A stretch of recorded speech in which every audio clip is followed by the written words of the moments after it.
పడి పొగాకు ఉంటుంది. అందువల్ల పొగాకుని ఏదో వరి చెరకు అమ్మినట్టు ఇక్కడిక్కడ లోకల్ మార్కెట్లో అమ్మేది కాదు. తప్పనిసరిగా ప్రభుత్వం ఆదుకోవాల్సిన అవసరం ఉంది. ఇప్పుడు అది పరుచూరు నియోజకవర్గం అనుకుంటే ఏలూరు సాంబశివరావు గారిది. ఇప్పుడు అక్కడ ఏంటంటే ఒక రైతు, ఇప్పుడు మనం చెప్పేసినంత మాత్రాన ఒక రైతే ప్రభుత్వం దృష్టికి తీసుకెళ్లారు, వాళ్ళే ఉద్యమకారులు కాదు. అందుకనే గ్రూప్ తయారు చేయమన్నాను. ఎస్ అండి.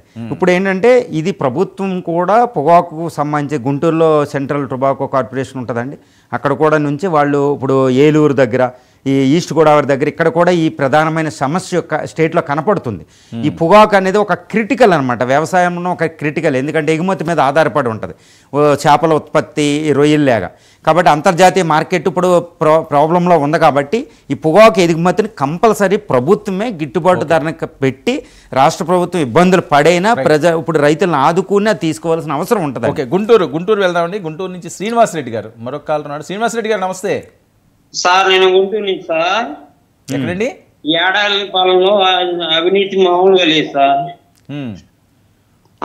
మరీ దారుణంగా నిన్న కోట బియ్యం బండ్లు తీసేసి మళ్ళీ పెట్టారు కదా. అంకిరెడ్డి పాలనలో అక్కడే బియ్యం వాళ్ళే కొంటున్నారు, వాళ్ళే మళ్ళీ పక్కగా అమ్ముకుంటున్నారు కుప్పలు తిప్పలుగా. మరీ దారుణం అయిపోయింది సార్. అంతకుముందు నా షాప్ కి 1000 రూపాయలు అలా వచ్చేది, కరెంటు బిల్లు 2000 అలా వస్తుంది. ఓకే, మీరేం చేస్తుంటారండి? నేను బిజినెస్ చేస్తా సార్. ఓకే, ఏ వ్యాపారం? అది మామూలు కూల్ డ్రింక్ షాపే, కాకపోతే కరెంటు బిల్లు అన్ని పెంచేశాడు. హౌస్ కరెంటు బిల్లు అంతకుముందు 500 అలా వచ్చేది, ఇప్పుడు 1000 రూపాయలు 800 అలా వస్తుంది. మళ్ళీ ఏమో అసలు వ్యాపారాలు లేవు, జనాలకు ఆ డబ్బులు లేక.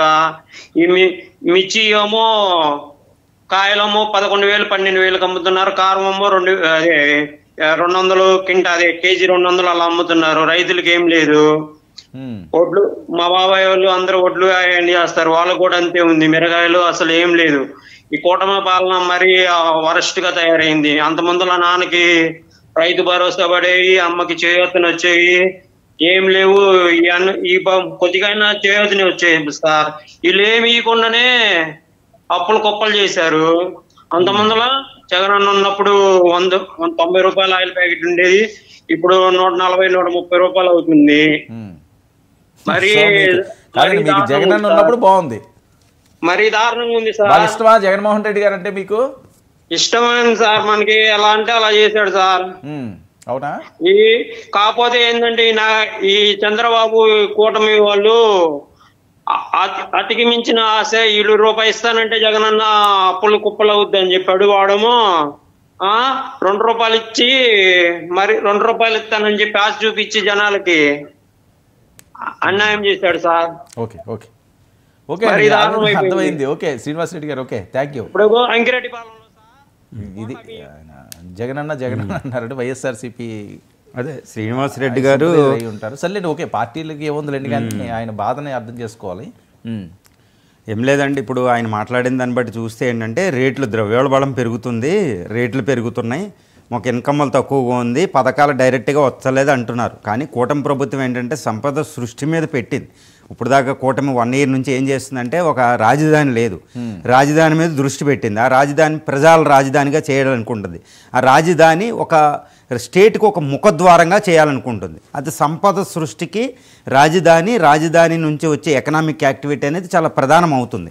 తర్వాత పోలవరం డ్యామ్ మీద పెట్టింది. అంటే ఏంటంటే ఇప్పుడు డబ్బుల్ని ఇవ్వడం కంటే ఆ డబ్బులతో భవిష్యత్తుకు పునాదైన పోలవరం డ్యాము, రాజధాని, పెద్ద పెద్ద ఇండస్ట్రియల్, స్వర్ణాంధ్ర విజన్లో భాగంగా వీటి మీద పెడుతుంది.